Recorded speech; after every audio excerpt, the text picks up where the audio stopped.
રાગાય નમો વિતરાગાય નમો વરિહંતાણમ નમો હરિહંતાણમ નમો સિદ્ધાણમ નમો સિદ્ધાણમ નમો આયરિયાણમ નમો આર્યાણમ નમો વજ્જાયાણમ નમો વજ્જાયાણમ નમો લોય સવ સાહુણમ નમો લોય સવ સાહુણમ એસો પંચન મુક્કારો એસો પંચણમુક્કારો સૌ ભાવપણાસણો સર્વપાવપણાસનો મંગલાણંચ સવેસિમ મંગલાણં સવેસિં અડમમ હવૈ મંગલમ પરમં હોય મંગલમ ઓમ નમો ભગવતે વાસુદેવાય ઓમ નમો ભગવતે વાસુદેવાય ઓમ નમઃ શિવાય ઓમ નમઃ શિવાય જય સચ્ચિદાનંદ જય સચ્ચિદાનંદ જય સચ્ચિદાનંદ જય જય સચ્ચિદાનંદ સચ્ચિદાનંદ Jai Satchidanand. Pulitanandji, Yes. the children give them a 2-3 minute talk, please. વરે બહુ સરસ આપણે પહેલી વાર જોયું આવું કઈક સ્ક્રીનમાં ઓર્ગેનાઇઝ સરસ કર્યું છે બધા છોકરાઓ એક સાથે દેખાય છોકરાઓને એક જ કહીશ આપણે હવે નવું વર્ષ ચાલુ થયું છે હિન્દુ કેલેન્ડર પ્રમાણે દિવાળી પછીનું બેસતું વર્ષ હા બધા એક નક્કી કરજો મમ્મી પપ્પાને જય સત્યાન રોજ સવારે એકવાર કરવું છે પગે લગાય તો લાગજો પણ એટલું બધું વાંકું વળવાનું તકલીફ પડે તો નમીને એટલે હાથ જોડી અને માથું નમાવજો અને રોજ આશીર્વાદ લેવાના કે મને આશીર્વાદ આપો કે હું દાદા ભગવાન જેવો અથવા દાદા ભગવાન જેવી સરસ ડાઈ થઈ જાઉં ઓકે ચાલો this is very brief Any something very question, Vidhi? Question તો બસ કે હવે એમ દાદા ભગવાન જેવું થવું છે એમ કે બધું શું કહેવાય ચિત્ત એક જગ્યાએ રહેવું જોઈએ એમ કે બહાર ભટકતું હોય ને ત્યાંથી હા બહુ મોટી વાત માગી તે બહુ જ મોટી વાત માગી ઇનફેક્ટ અત્યારે આ આજકાલના છોકરાઓને આની બહુ જ જરૂર છે તો બહુ ઉપયોગી વસ્તુ તે વાત કરી બહુ ઉપયોગી વસ્તુ વાત કરી તમે આટલું નક્કી કરો કે ચિત્ત મારું બહાર ભટક ભટક ના કરે અને એના માટે બહુ સિમ્પલ છે તમે જ્યારે જે કામ કરતા હો ત્યાં તમારું ચિત્ત હાજર રાખવાનું કીપ યોર અટેન્શન તમારી જાગૃતિ કીપ યોર જાગૃતિ where your hands are, where your body is. ખાતા હો રમતા હો કરતા હો ત્યાં ચિત્ત રાખવું છે અને આ ટીવી કે મોબાઈલ બહુ ઓછું કરી નાખો you restrict the number of hours that you decide with your parents mummy પપ્પાની સાથે કે 1 કલાક કે સમથિંગ પર ડે એટલું જ વાપરવાનું જેટલું એ ભાગ ઓછો થશે એટલું ચિત્ત ઓછું અશુદ્ધ થશે અને ચિત્ત અશુદ્ધ ઓછું થશે તો એટલું તમારું ચિત્ત બહાર ભટકવાનું છે ચિત્ત ભટકે ક્યારે when you are not able to concentrate on your studies when your ચિત્ત is અશુદ્ધ અને ચિત્ત અશુદ્ધ ક્યારે થાય કે તમે આ બધામાં બહુ ચોટી જાય મોબાઈલ છે કે ટીવી છે અથવા કમ્પ્યુટર છે તો ત્યાં અશુદ્ધ થાય સો જોઈએ તો દાદાનું નિધિધ્યાસન કરવાની પ્રેક્ટિસ કરો you can do one more thing ચલો that gives me a tip કે try for at least 2 to 5 minutes 2 થી 5 મિનિટ દાદા ભગવાનનો ચહેરાનું નિધિધ્યાસન કરવાનું રોજ રાખજો એવરી ડે પછી અસીમ જયકારો બોલવાનું એ ચહેરો યાદ રહે આંખ બંધ કરવાની અને ફોટો દેખાય દાદા ભગવાનનો ફોટો દેખાય અને દાદા ભગવાનના અસીમ જયકારો બોલવાનો કારણ કે આમાં કિડ્સ ઘણા બહુ નાના બી છે એટલે નહીં તો ત્રિમંત્રો બોલજો નહીં તો અસીમ જયકારો બોલજો તો એનાથી તમારી ચિત્ત બહુ શુદ્ધ થશે અને ભણતા પહેલા ખાસ કરીને જો તમે બોલશો આવી રીતે before you start your studies 5 minutes તો કોન્સન્ટ્રેશન બી સારું રહેશે અને ભણેલું સમજાશે અને યાદ પણ રહેશે so this is my brief tip for the new year. Yes. Very good. Thank you. Very good. Thank you, Pulitanandji. Okay, thank you, children, for participating. Okay, now we will go to our main. આપણે મહાત્માઓ બધા પ્રશ્નોનો તૈયાર રાખજો. પણ ત્યાર પહેલા ગયા વખતે જ્યારે પુલિત આનંદજી આવેલા ત્યારે આપણે ટોપિક કરેલો બુદ્ધિનો એક રિક્વેસ્ટ હતી કે બુદ્ધિ વિશે બોલે છે. પુલિત Anandji, if you can throw some light on that. I think દ્વારકેશનો પેન્ડિંગ ક્વેશ્ચન હતો. So Dwarkesh, after that you can follow up with any questions. Okay, જય સચ્ચિદાનંદ. હા, જય સચ્ચિદાનંદ. આપણે મોક્ષ અક્રમ વિજ્ઞાનના ફાઉન્ડેશનની એકવાર વાત થયેલી કે અભેદ દ્રષ્ટિ અને લઘુત્તમ ભાવ. તો અભેદ દ્રષ્ટિનો જે ભાગ છે એ રાખવા કોણ દેતું નથી, ભેદ કોણ પાડે છે? તો કે આપણી બુદ્ધિ. દાદા ભગવાને બુદ્ધિ પર બહુ સરસ કોડ પાડેલો છે કે બુદ્ધિ એટલે શું છે? તો કે એ આત્માનો જ પ્રકાશ છે, પણ એ અહંકારના માધ્યમ થ્રુ આવતો પ્રકાશ છે. એટલે એને ઇનડિરેક્ટ પ્રકાશ કીધો. આત્માનો ઇનડિરેક્ટ પ્રકાશ, એનું નામ બુદ્ધિ. આ બુદ્ધિનું કામ શું? તો કે નફો અને નુકસાન બતાવો. એનું function profit and loss. Profit and loss, જ્યાં જાઓ ત્યાં નફો ને નુકસાન જ બતાવે. બસમાં કે ટ્રેનમાં ચડો તો તડકો ક્યાં નહીં આવે, પવન ક્યાં આવશે, બારી ક્યાં છે, પ્રોફિટ એન્ડ લોસ. એક જગ્યાએ બીજી જગ્યાએ તો ઓછો ટાઈમ કેમાં જશે, ઓછો ટ્રાફિક ક્યાં લાગશે, એ રીતે. એમ દરેક વસ્તુમાં નફો નુકસાન બતાવવાનું ફંક્શન, એનું મેઇન ફંક્શન આ છે. પછી બીજું કામ શું કરે કે એ એનાલિસિસ કરે, આ સારું છે કે ખરાબ છે. શાક લેવા જાય તો દૂધીને આમ નખ મારે, ભાઈ આ કોણી છે કે કેવી છે. એટલે ગજાને ત્યાં ગુડ અને બેડ, સારું ને ખરાબ, એમ એ એનાલિસિસ કરે. અને અમુક વાર રાઈટ અને રોંગમાં બી બહુ પડી જાય. આ સાચું છે, આ ખોટું છે, આમ કરાય જ નહીં, એટલે એની સામે પછી બન્યું તે ન્યાય મૂક્યું છે દાદા. So basically profit and loss બતાવ્યા કરે, good and bad, right and wrong કરે, અને એના આધારે એનું જે નેક્સ્ટ મોટું ફંક્શન છે એ છે ડિસિઝન મેકિંગ. એટલે કે એ નિર્ણય લે. આ બધું કર્યા પછી ડિસિઝન લે, આ કરીશ એમ કરીને. નફો નુકસાન જોયે અને પછી નક્કી કરે કે હવે મારે આ કરવું છે. એટલે આપણને ઘણી વાર એમ થાય ને કે હું શું કરું સમજાતું નથી.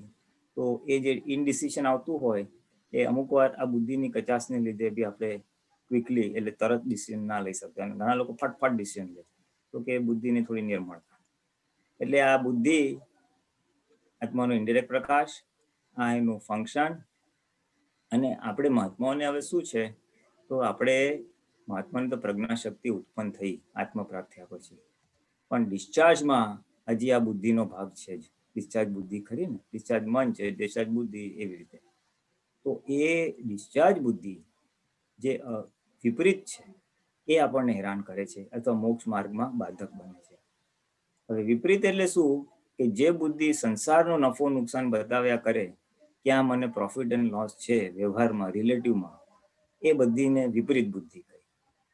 અને જે બુદ્ધિ આપણને આત્મસન્મુખ લઈ જાય, મોક્ષ તરફ પ્રોફિટ એન્ડ લોસ બતાવે, એ બુદ્ધિ આખી સમ્યક બુદ્ધિ કહેવાય. એટલે વિપરીત બુદ્ધિ અને સમ્યક બુદ્ધિ, આ રીતે બે ભાગ. ટિપિકલી આપણે લાવેલા છે તો ડિસ્ચાર્જમાં વિપરીત જ છે. આપણને બળાપો કરાવે છે, એ બધી વિપરીત બુદ્ધિ છે.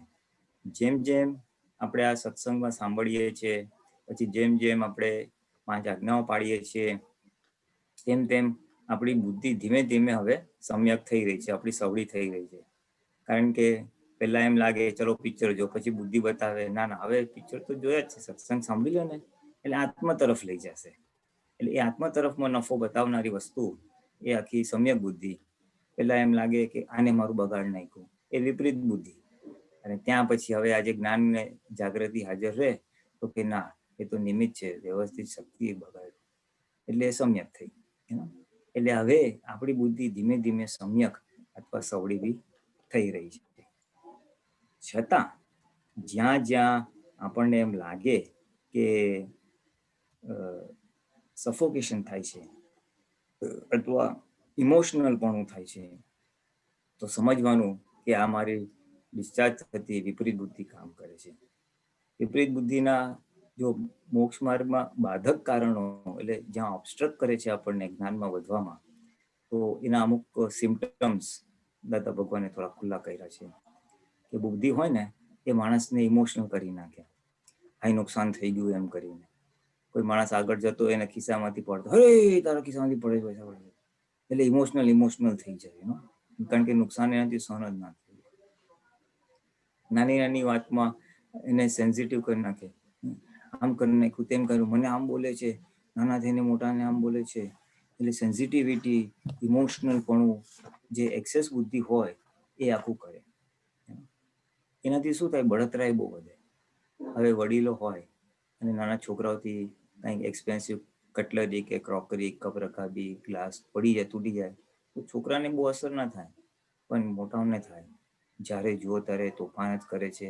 એમાં કોઈ એને છોકરાઓને સમજાવતા નથી, છોકરો સમજતો નથી, આવું તેવું, અંદર બળતરા થયા જ કરે.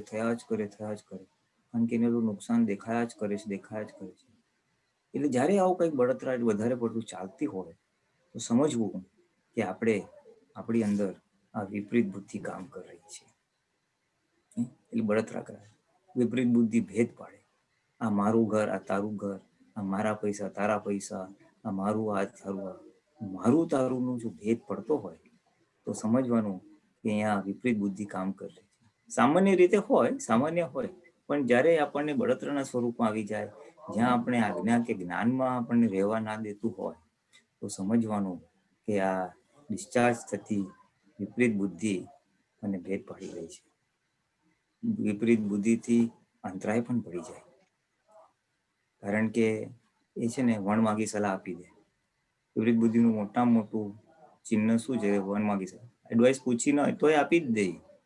એક માણસને બીજામાં ક્યાંક અનાથ આશ્રમમાં પૈસા આપવાનું મન થાય, ડોનેશન આપવું છે આપણે, તો ત્યાં આગળ એ જઈને કહી દે, હે ત્યાં પૈસા ના આપીશ, ત્યાં પૈસા છે ને બધા ચાવીને ખાઈ જાય છે, એટલે બિલકુલ ના અપાય ત્યાં. એટલે એને આંતરો પાડ્યો. અનાથ આશ્રમને લાભ મળવાનો હતો, પણ એને વચ્ચે બ્રેક મારી દીધી. એને અંતરાય પડી જાય, એને લક્ષ્મીને અંતરાય પડી જાય. પછી એને બી કંઈક પૈસા આપવાનું હોય ને કોઈ, તો એને બ્રેક પડી જાય. હવે એક્સેસ બુદ્ધિ હતી, એને લીધે આવી રીતના અંતરાય પડી જાય ઘણી રીતે. એટલે આ તો એક દાખલો આપ્યો. એ રીતના જ્યાં ને ત્યાં અંતરાય પડી જાય. કોઈ એકબીજાને ખાવાનું આપે, પૈસા આપે, કોઈ એને કોઈને મદદ કરતું હોય, ગમે તે રીતે આપણે લાભ મળતો હોય અને બ્રેકમાં અટકાવી દે, તો પોતાને એ વસ્તુનો અંતરાય પડે. પછી એવી જ રીતે એ વિપરીત બુદ્ધિ આપણને કુશંકા કરાવ્યા કરે. યુવાન છોકરાઓ હોય, છોકરીઓ હોય, કોલેજમાં જતા હોય, ત્યાં શું કરતા હશે, શું ફ્રેન્ડ હશે, કેવા હશે, એક્સેસ ચાલે ને. શંકા, કુશંકા, ખોટી શંકા કરવાની જગ્યા ના હોય તોય થયા કરે. તો સમજવાનું કે આપણે આ વિપરીત બુદ્ધિ કામ કરી રહી છે. લો પણ એ જ કરાવે. નાની નાની વસ્તુમાં ગણતરી કરાવે. આટલા પૈસા બચી જશે, આટલું પાણી બચી જશે, આટલું ખાવાનું બચી જશે, આ કરીએ તે કરીએ. એ જેની પાસે બહુ વધારે પડતી બુદ્ધિ હોય ને, એટલે એ લોભ કરાવે, કપટ પણ એ કરાવે કે કીધું હોય કાંઈક, આપણે કર્યું હોય કાંઈક અને પૂછે ત્યારે ઊંધો જવાબ આપે. એ ગોઠવવાનો ભાગ આખો વિપરીત બુદ્ધિનો છે. કપટ ખરું, પણ એમાં વિપરીત બુદ્ધિ કામ કરે. એટલે આવી રીતે એ બધું ઘણું બધું વિપરીત બુદ્ધિ આપણને અટકાવે. એટિકેટ બી રખાવે, હે બેસવાનું તો આમ જ બેસવાનું, કપડાને કરસલી પડી ના જવી જોઈએ, આમ ના થવું જોઈએ, આમ ઉઠાય, આમ બેસાય, આમ કરાય. એટલે સહજતા આખી તોડી નાખે. આપણે જે દાદા ભગવાનને બોલીએ છીએ ચરણ વિધિમાં કે મન વચન કાયાની આપના જેવી સહજતા મને પ્રાપ્ત થાવ. હવે એ સહજતા એમને શું કામ છે? ઉદય કર્મને આધીન સહજ, તો કે એમને બુદ્ધિ નથી, અબુદ્ધ દશા છે, એટલે બુદ્ધિના ડખો નથી. અને આપણને બુદ્ધિનો ડખો થાય તો આપણી સહજતા તૂટી જાય. એટલે સહજ ન થવામાં અથવા અસહજ કરનારી આ વિપરીત બુદ્ધિ છે. એટલે આ તો જોવાનું કે આવું કંઈક થતું હોય તો સમજવાનું કે આપણી આ વિપરીત બુદ્ધિ કામ કરે છે. પછી વિપરીત બુદ્ધિ બીજું શું થાય, એનાથી ઓછી બુદ્ધિ વાળો હોય ને એનો ફાયદો ઉઠાવે. હવે કોઈ જરા વધારે બુદ્ધિશાળી હોય અને કોઈ બુદ્ધિમાં ઓછો નબળો હોય તો એની મસ્કરી કરે, અરે યાર તું યાર આવો છે ને તેવો છે. એટલે વધારે બુદ્ધિ વાળો ઓછી બુદ્ધિ વાળાની મસ્કરી પણ કરે. બહુ એટલે એક્સેસ થતું હોય તો સમજવાનું કે આ બુદ્ધિ કામ કરે છે. અને એક્સપ્લોઇટેશન બી હવે તો બહુ ઓછું, પણ પેલા ઓલું જમીનદાર હોય, ઓલા ગરીબ બધા મજૂરો હોય, એને ખબર ના પડે પૈસાનો હિસાબ કિતાબ, તો એને લોન આપીએ તો ભાઈ તારું લોન નહીં, તારું તો હજી વ્યાજ ચૂકતે થશે, પછી તારી મૂડી ચૂકતી થશે. એટલે જે એનો જે ગેરફાયદો ઉઠાવે, એક્સપ્લોઇટ કરે, શોષણ કરે, એ જો થતું હોય, વધારે બુદ્ધિવાળા ઓછી બુદ્ધિવાળાનો ગેરફાયદો ઉઠાવે, જે આ કાળમાં જ બન્યું છે, એ તો સમજવાનું કે આ વિપરીત બુદ્ધિ અહીંયા કામ કરે છે. અરે કોકને વધારે હોય ને તો દાદાનું નિધિધ્યાસન કરવું હોય ને તો એ ના કરવા દે. જરાક આંખ બંધ કરીને બેઠો હોય ને તો એ સંસારમાં જ ઢસેડ કરે, સંસારના ને વ્યવહારના ને બીજા બધા વિચારો તરફ લઈ જાય. એટલે એને નિધિધ્યાસન કરવું હોય તો બિચારા નિધિધ્યાસન ના કરી શકે. એટલે આ બધા છે ને થોડાક સિમ્ટમ્સ છે કે આવું થતું હોય કાંઈ બી, તો સમજવાનું કે આ વિપરીત બુદ્ધિ કામ કરી રહી છે. અને ત્યાં આપણે પછી તરત જાગૃતિ ગોઠવશું એટલે એ આખું બધું ખસી જાય, ભાગ આખો નીકળી જાય. ઇન શોર્ટ છે ને વિપરીત બુદ્ધિ ઓપ્ટિમાઇઝેશન અને એફિશિયન્સી એ બધામાં એ જ જોયા કરે. જેને બહારગામ જવાનું બેગ ગોઠવવાની ને કપડાની, તો એ એકદમ એવી રીતના ગોઠવશે કે બેગનું એક ઇંચ ઓફ સ્પેસ વપરાઈ જાય. એટલે એકદમ ઓપ્ટિમાઇઝ કરે સ્પેસ યુટિલાઇઝેશન. એટલે ખોટું નથી, પણ એ વસ્તુ જો બળાકો કરાવતું હોય તો એ વસ્તુ ત્યાં જાણવું કે આ એક્સેસ બુદ્ધિ કામ કરી રહી છે. કપડા બરાબર ગોઠવાય તો વાંધો નહીં, પણ ના ગોઠવાય અને જો બરાબર થાય, બીજો ગોઠવતો હોય અને આપણે કે તું બરાબર ગોઠવતો નથી, બરાબર ગોઠ, આટલી જગ્યા કેમ રાખી દીધી, તો સમજવાનું આ વિપરીત બુદ્ધિ કામ કરી રહી છે. ટાઈમ જરાય બગડવા જોઈએ, પૈસા ના બગડ, લાઇટ ના બગડવી જોઈએ, એફિશિયન્સી થવી જોઈએ, એ બધું જરાક હાયર સાઈડમાં જાય. નોર્માલિટીમાં હોવું જ જોઈએ બધું, એની ના નથી, પણ એ ના થાય અને ત્યારે બળતરા ઊભી થાય તો સમજવાનું કે આ વિપરીત બુદ્ધિ છે. એકવાર મારે કેવું કે આપણે એક રૂમમાંથી બીજી રૂમમાં જઈએ તો પંખો ચાલુ હોય તો બંધ કરી દઈએ. હજુ એક જણ મહાત્માને ત્યાં ગયો હતો ને, એક દિવસ રોકાયો હતો ત્યાં, તો એ તો એક રૂમમાંથી બીજી રૂમમાં પંખો લાઈટ બધું ચાલુ રાખીને જતા રહે, આરામથી જતા રહે ને આવે ને કરે. આને તો કાંઈ થતું જ નથી. એટલે કોઈને બુદ્ધિ ના હોય તો એને નુકસાન ના જણાય, અને જેને બહુ બુદ્ધિશાળી હોય એને બહુ નુકસાન બી જણાય છે. એટલે જોઈ લેવાનું છે, ઇટ્સ અ બેલેન્સિંગ. બુદ્ધિ બધી રીતે નુકસાન ના કરતું હોય, અમુક જગ્યાએ વ્યવહાર વિવેક માટે હેલ્પિંગ વસ્તુ બી છે. એટલે પણ એક્સેસ થતું હોય, બેઝિકલી દાદા ભગવાન શું કહે છે કે નોર્મલ બુદ્ધિ તો છે ને આપણું આ શરીર લાવેલું છે. એટલે શરીર જે વ્યવહાર કરવાનું છે, હવે રસોઈ બનાવવાની હોય તો મીઠું બરાબર પડ્યું છે કે નહીં એ ચાખે કરે, પછી આ રોટલી બરાબર થઈ છે કે નહીં એ જોવું કરવું. એટલે એ પછી મારે ક્યાંક જવાનું તો ટાઈમસર જવાનું. એટલે એ જે નોર્મલ વ્યવહાર છે, એ નોર્મલ વ્યવહાર કરવા માટે આ શરીરમાં એટલી બુદ્ધિ તો હોય જ, ઇનબિલ્ટ હોય, એ ફંક્શન કરશે જ. પણ એથી વધારે જે એક્સેસ બુદ્ધિ છે એના ઉપર આપણે જાગૃતિ રાખવાનું છે. અને ત્યાં દાદા કે ને એક્સેસ બુદ્ધિ હોય તો કાળું કપડું બાંધી દેવાનું, એનું સોલ્યુશન છે. એટલે એક્સેસ બુદ્ધિથી આપણને થોડુંક દાદાએ આપણને ચેતવેલા છે. બાકી જેની બુદ્ધિ નોર્મલ અને સારી હોય ને, સારી, તો એ જુએ કે કોઈનું નુકસાન ના થાય, કોઈને દુઃખ ના થાય, બને તો બીજાને હેલ્પિંગ ઓબ્લાઇજિંગ નેચર હોય, તો જે સારી બુદ્ધિ હોય વ્યવહારમાં તો એ રીતે બી એ હેલ્પિંગ કરી શકે. અને થોડોક એક એક્સ્ટ્રીમ એક્ઝામ્પલમાં દાદા કે પ્રખર બુદ્ધિશાળી હોય, આ જ્ઞાનબાનની વાત નથી પણ એક સામાન્ય રિલેટિવ વાત છે, ત્યાં બહુ ટોપમોસ્ટ બુદ્ધિશાળી હોય તો એ ક્યાંય છે ને અથડામણ થાય જ નહીં. અથવા ક્યાંય બી થી હોય તો તરત બુદ્ધિથી એનાલિસ કરી નાખે, શું કરવું જોઈતું હતું, શું નથી કરવું જોઈતું, બધું આમ સ્ક્વેર અપ કરી નાખે. એટલે ચોખ્ખું કરીને સુઈ જાય રાતના, કોઈ વસ્તુ પેન્ડિંગ ના રાખે. એટલે એ બધી રીતે આમ વ્યવહાર ચોખ્ખો કરે, અથડામણ ના થાય, બધું થાય. અને પણ એ લોકોનું કેવું હોય, એ લોકોનું હાર્ટ ખલાસ થઈ ગયું હોય.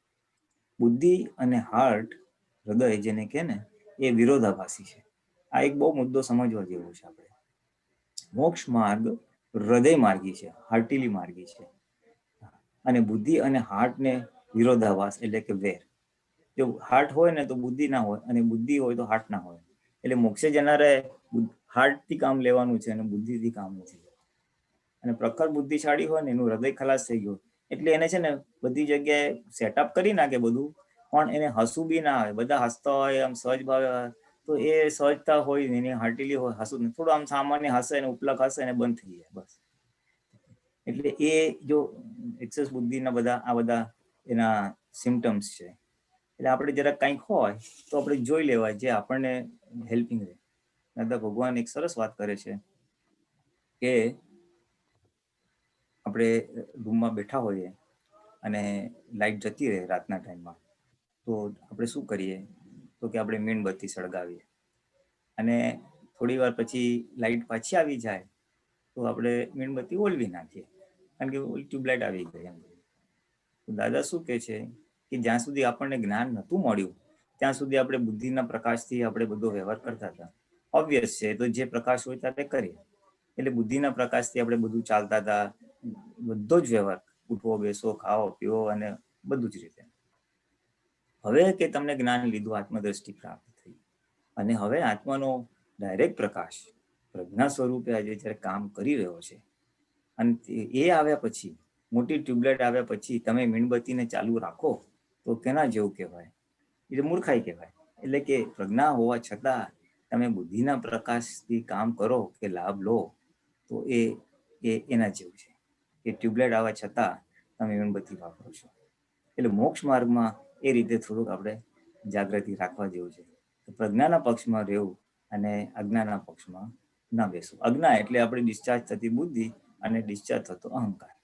એટલે એ ઇનડિરેક્ટ પ્રકાશ એ અજ્ઞા છે અને ડાયરેક્ટ પ્રકાશ એ પ્રજ્ઞા છે. બેનું ટસલ ચાલશે આપણે પુરુષાર્થમાં, એટલે આવશે વ્યવહારમાં, પણ ટસલ થાય તો પ્રજ્ઞાના પક્ષમાં બેસવું એવું અનુ છે. અને હવે ફાઇનલી હવે આ બુદ્ધિ છે તો છે, હવે કરવાનું શું? મને બળતરા ઉત્પન્ન થાય છે તો કરવાનું શું? એનો ઉપાય શું? સોલ્યુશન શું? તો સૌથી પહેલા આપણને આ સમજાય કે આ વિપરીત બુદ્ધિ છે અને નુકસાન કરનારી છે, એટલે આપણે એનું મહત્વ ઘટાડી દેવાનું. આપણે આપણી નજરમાં એનું મહત્વ ઘટાડવું એ ફર્સ્ટ એનો ઉપાય છે. એટલે બધી વસ્તુમાં એક્સેસ પ્લાનિંગ થતું હોય કે એક્સેસ આગળનું વિચારતા હોય તો એ તરફ નોર્માલિટીમાં મૂકી દેવાનું, કરવાનું પણ નોર્માલિટી. પછી હવે બુદ્ધિને કહેવાનું, ભાઈ હવે તમે અત્યાર સુધી અમને લાભ આપ્યો, અમારો વ્યવહાર ચલાવ્યો, હવે તમે અલવિદા થાઓ. એટલે એને પ્રેમથી કહેવાનું કે ભાઈ હવે અમે તમારું દર વખતે સાંભળીએ એવું જરૂરી નથી, અમે પ્રજ્ઞાના પ્રમાણે કે દાદાના જ્ઞાન પ્રમાણે કે આજ્ઞા પ્રમાણે ચાલીશું. એટલે એને અલવિદા કરી દેવાનું, એનું મહત્વ ઘટાડી દેવાનું. પછી બીજી એક બહુ મહત્વની જગ્યા જો બુદ્ધિને હોય ને, ઘણી વાર આપણા જીવનમાં કેવું હોય કે બે મોટા નિર્ણય લેવા, એક મોટો નિર્ણય લેવાનો હોય કે હું આ કરું કે આ કરું. દાખલા તરીકે કોઈ મકાન લેવાનું હોય, કોઈ મેરેજ કરવાનું તો હું આ છોકરો સાથે લગ્ન કરું કે આ છોકરા સાથે કરું, છોકરો કે છોકરી જે બી. એટલે કંઈક અને પછી બહુ વિચાર, એટલે પ્લસ એન્ડ માઇનસ જોયા પછી નિર્ણય કરે કે હું આ કરીશ. ઓપ્શન 1 અને ઓપ્શન 2, એટલે બે માંથી એક વિકલ્પ ચૂઝ કર્યો હોય પછી આપણને લાગે અરે યાર આ તો ખોટું થઈ ગયું, એના કરતા ઓલું સારું હતું. તો એના પછી બુદ્ધિ આપણને બહુ બતાવે, અરે યાર મારી તો ઈચ્છા આ જ હતી પણ ઓલાએ આમ કીધું ને એટલે આમ થયું, નહીં તો હું આ કરવાનો જ નહોતો. એ પાછળથી જે ડખોડખલ થતી હોય તો ત્યાં એને બંધ કરવા માટે એક સરસ ચાવી જે બતાવે છે દાદા, કે એમ કહેવાનું બની ગયા પછી કહેવાનું બન્યું તે જ ન્યાય. બન્યું તે જ ન્યાય મૂકી દેવાનું, એટલે પછી એ જે ડખોડખલ છે એ ભાગ જતો. દાદા કે આપણી ડિક્શનરીમાં જો અને તો શબ્દો ના હોવા જોઈએ. જો આમ કર્યું હોત ને તો આમ થાય, આપણે ખોટો આ રસ્તો લીધો, આપણે ઓલો રસ્તો લેવો જોઈએ. જો ને તો, જો ને તો એ કેન્સલ જ. બની ગયું ને ખલાસ, બન્યું તે ન્યાય. એ બન્યું તે ન્યાય કરવાથી આખી વિપરીત બુદ્ધિનો જે પ્રભાવ છે, પાછળથી જે સફોકેશન ચાલુ રાખે છે એ ભાગ આખો બંધ થઈ જાય. અને મેં ઘણાને જોયું છે કે એ લોકો આ ફટાક કરીને બસ બન્યું તેને મૂકી જ દે અને એટલી શાંતિ થાય. અને જરા વિપરીત બુદ્ધિ વાળા હોય ચાલુ જ રહે તો એટલો વખત એને ગુંગળામણની અસર થાય. હું કઠિન પણ વગર કામની જ્ઞાન હોવા છતાં ગુંગળામણ કરાવનાર હોય. એટલે બન્યું તે ન્યાય કરી નાખે ને તો આખું છૂટી જાય. અને મેં આપતપુત્રના મોઢે સાંભળ્યું છે વર્ષો પહેલા આબુમાં જયારે શિબિર કરી હતી ફર્સ્ટ આપતપુત્ર માટે, ત્યારે દાદાએ કીધું હતું આપણે બધે જવાનું છે બહાર, તમે બધું નિરીક્ષણ કરજો પણ પરીક્ષણ નહીં કરતા. યુ કેન ઓબ્ઝર્વ એવરીથિંગ પણ ડોન્ટ એનાલાઇઝ. એ બુદ્ધિ એનાલિસિસ નો ભાગ કરે. એટલે આપણે જો આજે ઘણી બધી જગ્યાએ આપણે કોમેન્ટ્સ આપવાની ટેવ પડી ગઈ. આ બેટ્સમેન આમ બેટિંગ નહોતું કરવું જોઈતું, આ પોલિટિશિયને આમ નહોતું કરવું જોઈતું, આ એક્ટરે આમ કરવું નહોતું જોઈતું. એ જે ભાગ છે ને એનાલિસિસનો એ નહીં કરવાનો. ઓબ્ઝર્વ, નિરીક્ષણ કરો, પરીક્ષણ નહીં કરો. તો બુદ્ધિ જે ભાગ છે એના પર આપણે જાગૃતિ રહેશે અને કેન્સલ થઈ જશે. એટલે નિરીક્ષણ બટ નો પરીક્ષણ, બન્યું તે ન્યાય. અને ત્રીજું છે ને, વણ માગી સલાહ નહીં આપવું. આપણે જ્યાં ને ત્યાં એક્સેસ બુદ્ધિ હોય ને કૂદી જ બેસે, અરે આમ નહીં કરતો, તું આમ કરજે, તું ટી લેવા જવાનું હોય ને તો ધડ એને એડવાઇસ આપશે, પણ એને પૂછ્યું ભાઈ તે શું નક્કી કર્યું, કઈ બ્રાન્ડનું ટીવી મોટું લેવું નાનું લેવું, પૂછ્યા ગાજ્યા વગર જે કૂદાકૂદ કરી નાખે એ સમજવાનું કે આ વિપરીત બુદ્ધિ કામ કરી રહી છે. એટલે આપણે અંદર નક્કી કરવાનું પુરુષાર્થના સ્વરૂપે કે વણ માગી સલાહ આપવી નથી. અને તોય બુદ્ધિ જો બહુ બોલી હોય ને તો બુદ્ધિની વિરુદ્ધ જ કરવાનું. એટલે અમુક જગ્યાએ જાણી જોઈને છેતરાવાનું, જાણી જોઈને ખોટું કરવાનું.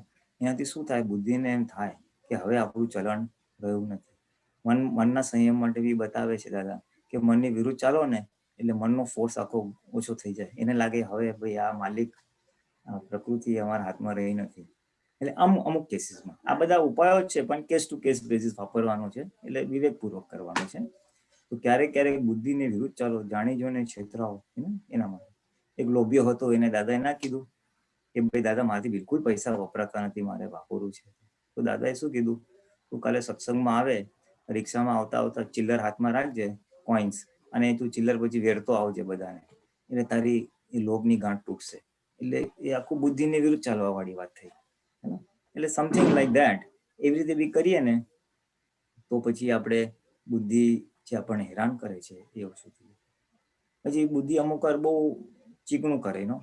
કોઈ માણસ મરી ગયો હોય ને, હોસ્પિટલમાં હોય, બીમાર હોય, અને પછી એક્સપાયર થઈ જાય, પછી ઘરવાળાને મળવા જાય તો પછી ઘરવાળા ચાલુ કરે, એને આમ થયું હતું, પછી આ રિપોર્ટ કરાવ્યો, પછી આ ડોક્ટરને મળવા ગયા, પછી આ દવા લીધી, પછી સારું ના થયું, પછી બીજા પાસે ગયા, પછી હોસ્પિટલમાં દાખલ કર્યા, પછી ત્યાં ડોક્ટરે આ ટ્રીટમેન્ટ આપી, પછી આ સ્પેશિયલિસ્ટને બોલાયા, આ ખોટું થયું, આ સારું થયું, એ કટર ફટર કરે, અને પછી મરી ગયા.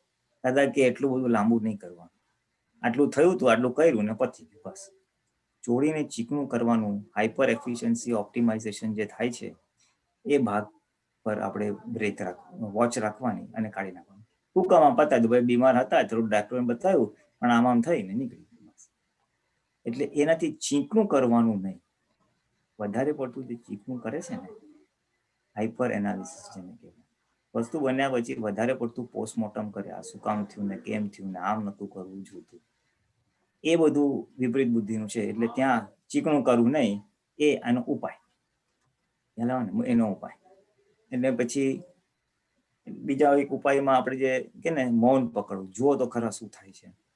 એના માટે જે ત્રીજી આજ્ઞા વ્યવસ્થિત માટે લગામ છોડી દેવાનો પ્રયોગ બતાવો ને, કે તમે આખો દિવસ જુઓ તો ખરા, વગર કામનું આમ કરી નાખું, તેમ કરી નાખું ને કુદાકુદ જે બુદ્ધિ કરે છે, તો તે દિવસે એક દિવસ લગામ છોડી દો. એટલે એ મૌન પકડો, અથવા કે તમે જ્ઞાતા દ્રષ્ટા રહો, તો એ બી એક ઉપાય છે. અનેક ઉપાય કે ભાઈ મૌન પકડો તો તમને આખી વિપરીત બુદ્ધિ ઉપર આખી જાગૃતિ આવશે, અને એની અસરમાંથી આપણે મુક્ત થશું. મેઇન વસ્તુ શું છે, જેમ આ બુદ્ધિ ઓછી થશે એમ આપણી આજ્ઞા પાળવાનું બી બહુ સારું થશે, અને આજ્ઞા પાડતા આપણી જ્ઞાન જાગૃતિ વધશે. જેમ જ્ઞાન જાગૃતિ વધશે તેમ આપણો અહંકાર છે, ડિસ્ચાર્જ અહંકાર ઓગળશે, અને જેમ ડિસ્ચાર્જ અહંકાર ઓગળશે એમ ઓટોમેટિકલી આ વિપરીત બુદ્ધિ બી ઓગળશે. કારણ કે વિપરીત બુદ્ધિ અહંકારના માધ્યમ થ્રુ આવતો પ્રકાશ છે. એટલે એ પ્રકાશ અહંકાર જેમ ઓગળે, ડિસ્ચાર્જ અહંકાર, એમ વિપરીત બુદ્ધિ બી ઓગળતી જાય. એટલે પછી આપણું જ્ઞાનનો ભાગ, જ્ઞાન જાગૃતિ ઓટોમેટિક થાય. અને એની પરાકાષ્ઠા દાદા ભગવાન કે અમે અબુદ્ધ દશામાં છીએ, અમારી બુદ્ધિ ખલાસ થઈ ગઈ છે, કારણ કે એનો અહંકાર જ ખલાસ થઈ ગયો હતો. એટલે અહંકાર ખલાસ થાય, બુદ્ધિ ખલાસ થાય, એટલે કે અમારે બુદ્ધિનો ડખો જ ના હોય, અમને ડાયરેક્ટ આત્માનો પ્રકાશ હોય, ડાયરેક્ટ પ્રજ્ઞા કામ કરતી હોય. એટલે આપણે બી જેમ આ વિપરીત બુદ્ધિના પ્રભાવમાંથી ઓછા થશું, એટલે બહાર નીકળશું, આજ્ઞા જાગૃતિ એ બધું વધશે, અહંકાર ઓગળશે, અને ઓટોમેટિકલી પછી એ આપણે બી અભૂત દશા, સહજ દશા અને જ્ઞાન જાગૃતિમાં આખું વધ્યા કરશે. આપણું જેમ આપણું ચિત્ત શુદ્ધ હશે, જેમાં છોકરાઓ માટે વાત થઈ કે ચિત્ત જ્યાં અટકે ત્યાં શુદ્ધ થાય. હવે જેમ આપણું ચિત્ત બધે ભટકતું અને અટકતું ઓછું થતું જશે, વસ્તુમાં અટકી જાય, કોઈ સારી ગમતી વસ્તુ હોય, ગાડી હોય, કપડાં હોય, દાગીના હોય, વ્યક્તિઓમાં અટકી જાય, કોઈ જરાક એક્ટર એક્ટ્રેસ કે વ્યક્તિઓમાં, વિષયમાં. એટલે જ્યાં જ્યાં ચિત્ત અશુદ્ધ થાય છે ત્યાં ત્યાં એટલી અશુદ્ધિ ઓછી થશે આપણી, એમ આપણું ચિત્ત શુદ્ધ થશે, દર્શન શુદ્ધ થશે, અને એનાથી એ સૂઝ બહુ પડશે પછી વ્યવહાર કેવી રીતના કરવો, સારી રીતે કરવો. બુદ્ધિના પ્રકાશને બદલે અંદરના એ દર્શન પ્રકાશથી આપણે કામ લઈશું તો એનાથી બી આપણે ઘણું બધું લાભ થશે અને વ્યવહાર સ્મૂથ બી થશે, સમ્યક બી થશે અને બહુ શાંતિથી કામ થશે. એટલે આ મેં કીધું થોડીક વાત બુદ્ધિની છે કે બુદ્ધિ શું છે, એના શું નુકસાન અને એની સામે આપણે શું ઉપાય કરી શકીએ. જય બહુ સરસ સચ્ચિદાનંદ. હવે આપણે પુલરાજી, તમે તો બુદ્ધિનું બહુ સમરી બહુ સરસ કરી આપી, વિચારવા જેવું છે. આપણે ક્વેશ્ચન હોય હરેન્દ્રભાઈ, પછી દ્વારકેશ, યુ ટુ કમ.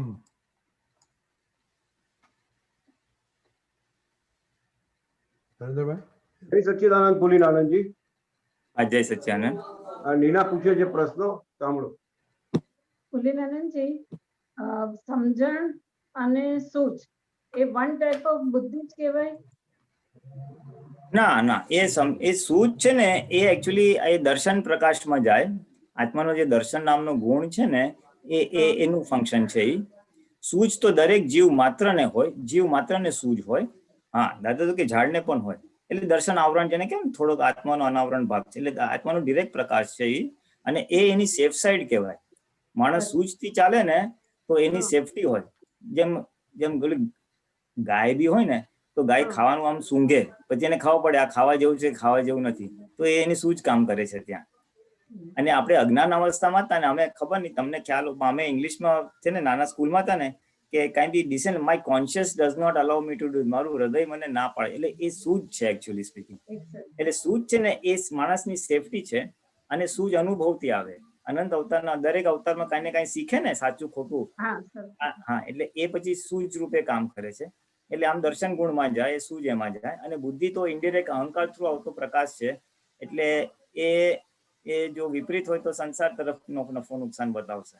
નહીં, આપણે આ ડે ટુ ડે ના વ્યવહારમાં ઘણા એમ કે છે ને કે અમે સમજણથી કામ કરીએ, તો એ કઈ સમજણ કે પછી વર્ડ એનો ખોટો વપરાઈ રહ્યો છે? ના, સમજણ is not the right word. સમજણ ને એ સૂઝથી કામ કરે છે લોકો. હા, એ સૂઝથી કામ કરે છે. ઘણા લોકોને વ્યવહાર સૂઝ બહુ ઊંચી હોય, કુદરતી બક્ષિસ છે. એટલે છે ને દાદા શું કે 10 જણની 50 જણની રસોઈ કરવાને આવે તો સૂઝ વાળી લેડીઝ હોય ને તો એ ફટાફટ આ નક્કર સૂઝ પડી જાય. અને જેને સૂઝ ના હોય ચાલો હું શું કરું, કેમ કરું, આ લાવું તે લાવું, શું કરશું, એ ગુચાય કરાય. એટલે એ જે કામ કરે છે ને એ સૂઝ કામ કરી રહી છે ત્યાં, એ અનુભવ ત્યાં. રજનીકાંતભાઈ, એક સવાલ પૂછું બીજો? હા, પૂછો પૂછો, પછી દ્વારકેશ. પુલિનાનંદજી, આપણે સહજતા અને અસહજતાનો કઈ રીતે ડિફાઇન કરશું? સહજ એટલે આપણે જે ઉદય કર્મ હોય એની સ્વીકૃતિ થાય, જે સંજોગો હોય એની સ્વીકૃતિ થાય. નહીં, હું બુદ્ધિના કન્ટેક્સ્ટમાં પૂછી રહ્યો છું, કારણ કે ઘણી જગ્યાએ આપણે આપણી એક વ્યવહારની અંદર બુદ્ધિથી જે ટ્રીકો કરીને જવાબો આપતા હોઈએ છીએ અને અસહજ થઈએ છીએ. જ્ઞાન પ્રાપ્તિ પછીની હું આ વાત કરું છું. તો એને અસહજતામાં અને સહજતામાં કઈ રીતે લઈ જવું?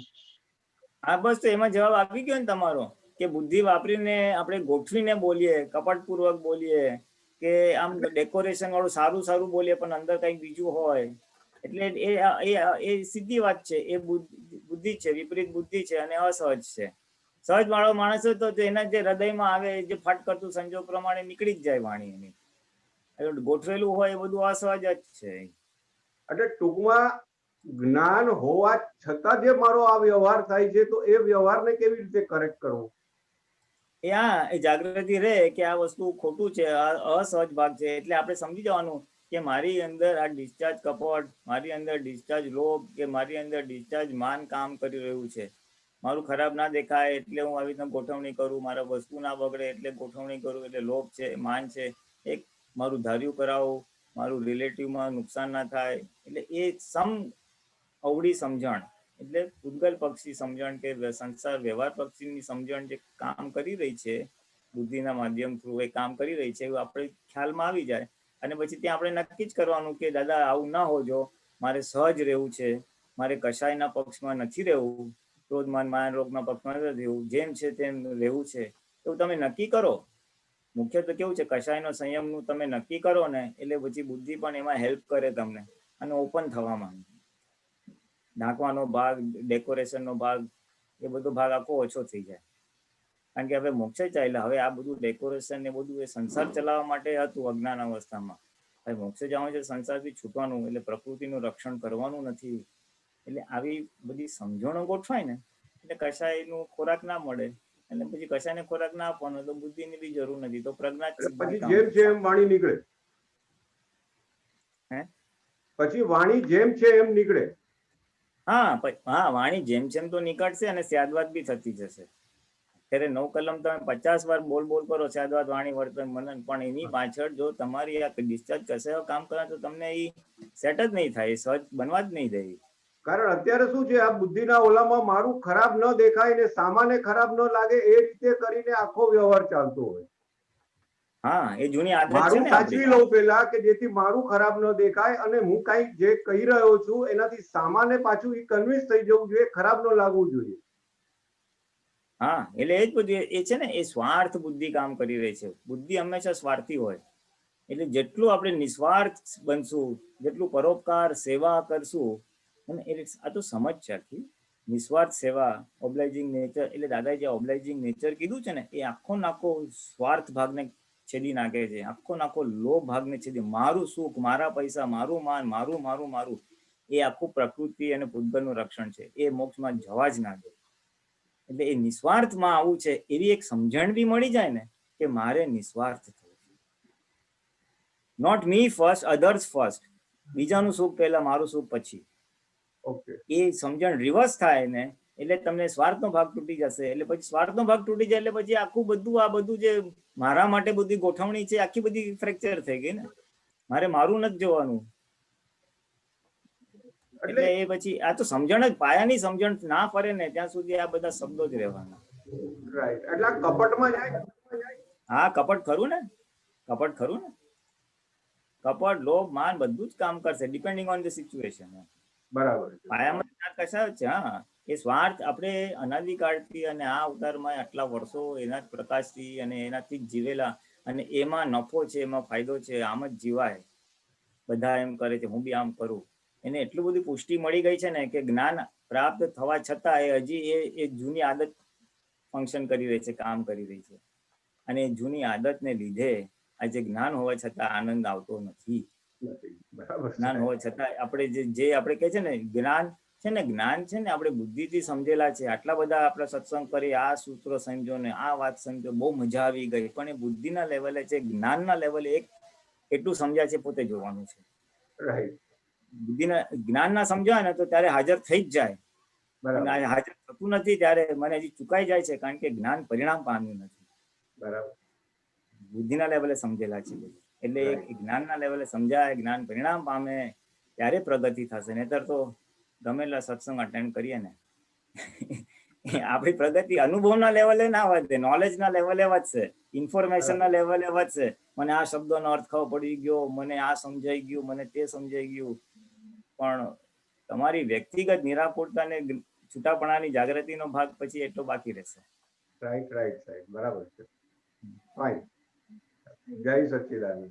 જય સચ્ચિદાનંદ.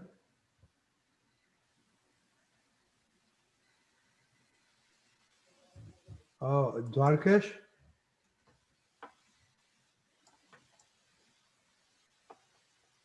Darkesh, you there? Jai Satchidanand. Jai Satchidanand. પુરીનાનંદજી, આ સત્સંગમાં આમ સાંભળ્યું છે કે ઘણી વાર બુદ્ધિ શું કે સત્સંગની જ વાતો કરીને આપણને આમ ઊંધું ડાયવર્ટ કરે એમ. એટલે મને એવું ખાસ કે આ એક્સપિરિયન્સ થાય કે ભાઈ આમ પ્રતિક્રમણ કરવાનું કે આમ પ્રાયશ્ચિત કરવાનું, એવું જે આમ સિચ્યુએશન પછી આમ ડિપ્રેશન સાઈડમાં વયું જાય છે. એટલે આમાં શું બુદ્ધિ કામ કરે કે ને? પણ કઈ જરા થોડું એક્ઝામ્પલ આપી શકે કે શું કરવામાં પ્રતિક્રમણ કરવાથી ડિપ્રેશન થાય છે?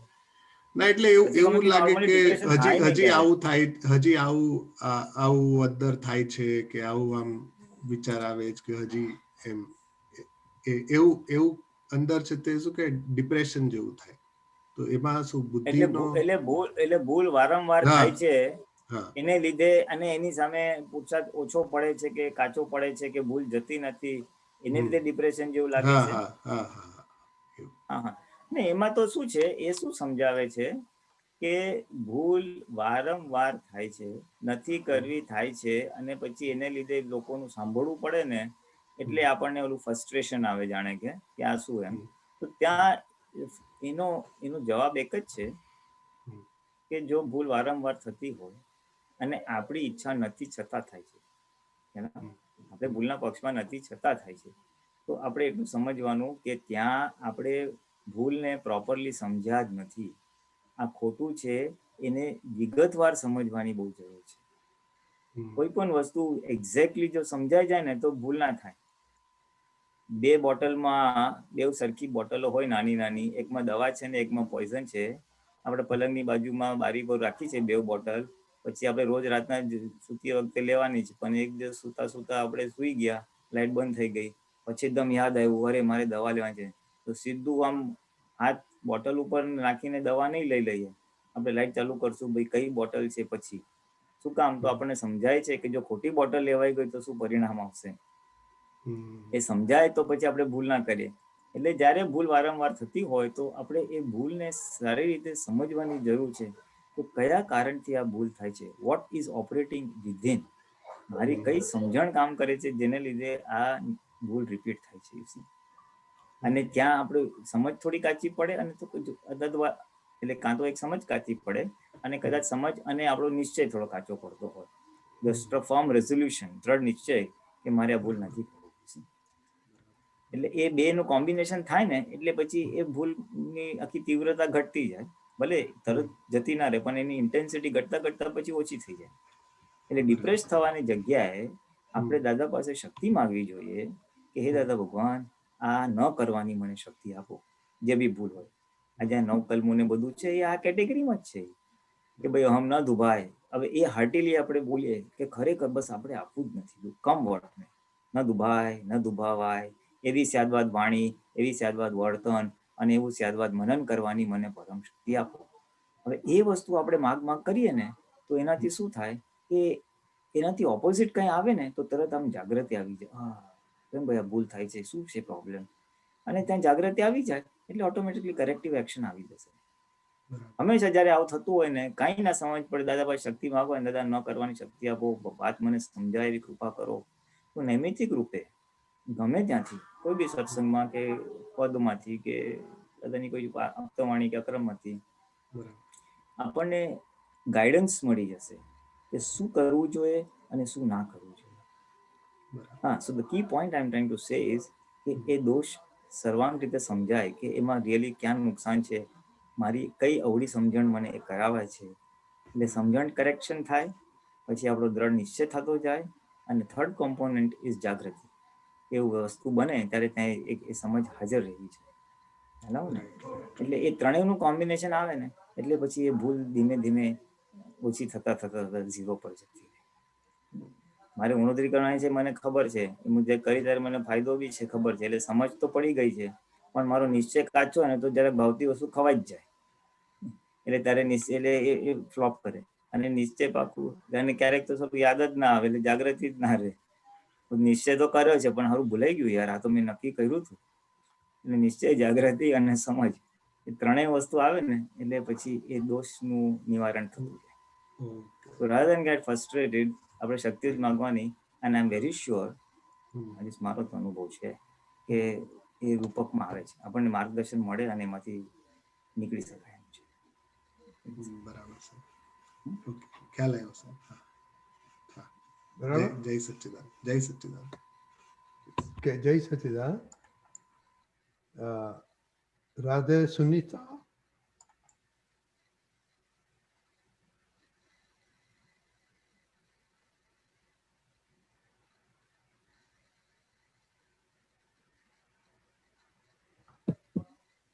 I think we lost Dwarkesh કઈ બીજો ક્વેશ્ચન છે? She's there, but she's not with her audio is not there. Oh.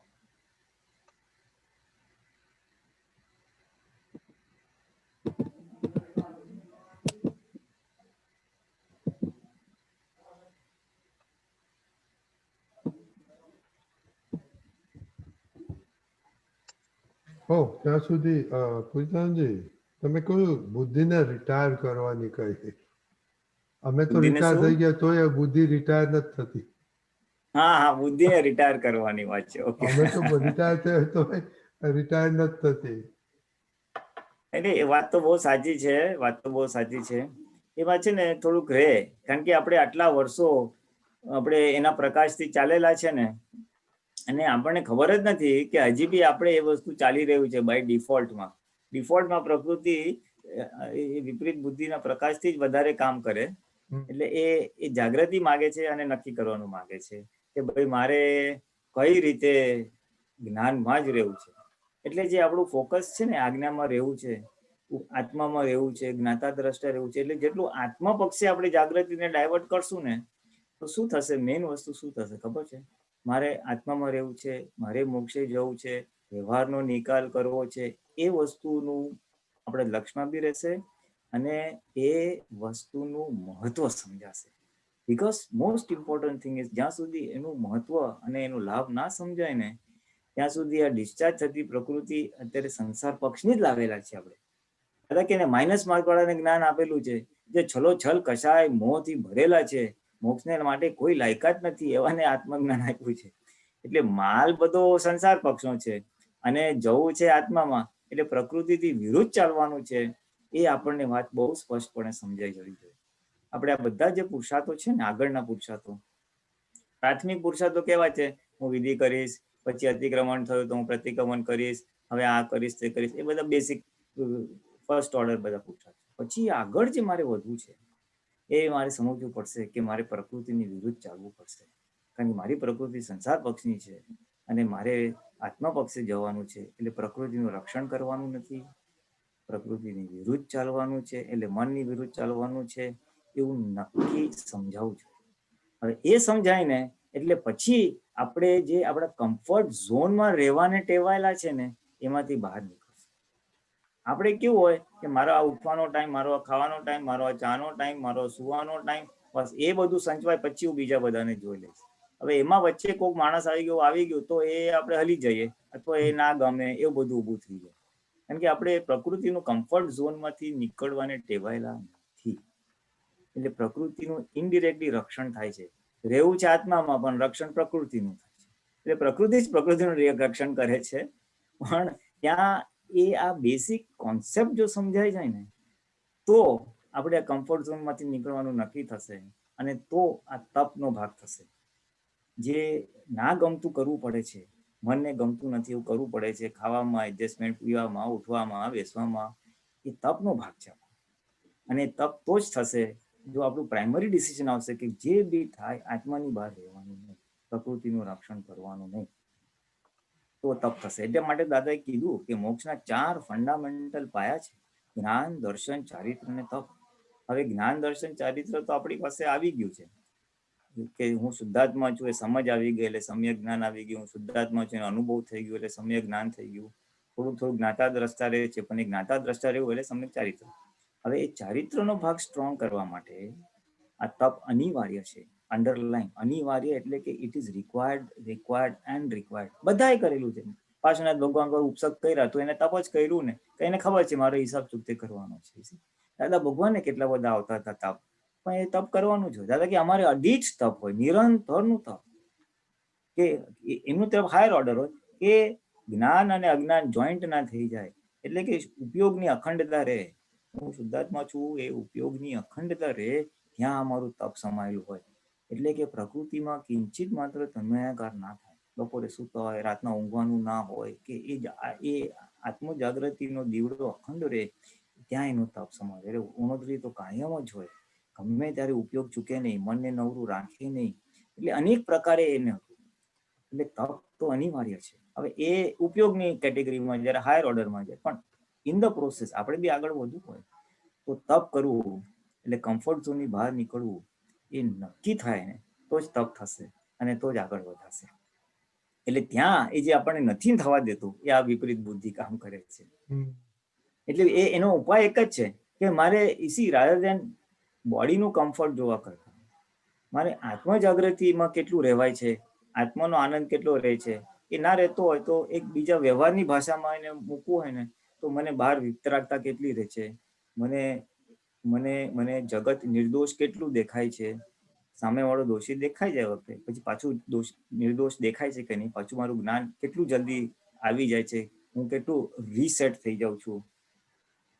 એવી સમજણ રાખીએ અને એના ઉપર આપણે ફોકસ રાખીએ તો શું થશે, એનું મહત્વ વધશે અને એનું મહત્વ વધશે એટલે પૂતગલનું મહત્વ, પ્રકૃતિનું મહત્વ ઘટશે અને પ્રકૃતિનું મહત્વ ઘટશે તો પછી એનો નફો નુકસાન તો પ્રાકૃતિક સુખ દુઃખ એનું મહત્વ ઘટશે એટલે પછી તપ ઓટોમેટિકલી થશે.